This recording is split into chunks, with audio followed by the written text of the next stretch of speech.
Спасите ваших братьев. Как разрывается сердце. Что же нам делать?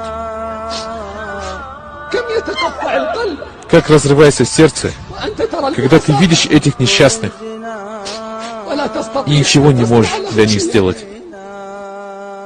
Мы никогда не сможем забыть это место и этих детей.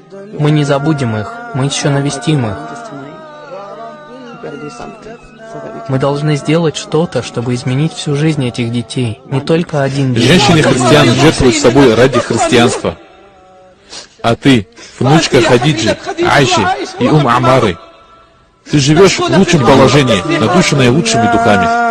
Валлахи, цены платья или хотя бы одной сумки на свадьбу хватило бы, чтобы спасти голодную и пострадавшую семью, чтобы она встала на ноги. Где мужчины?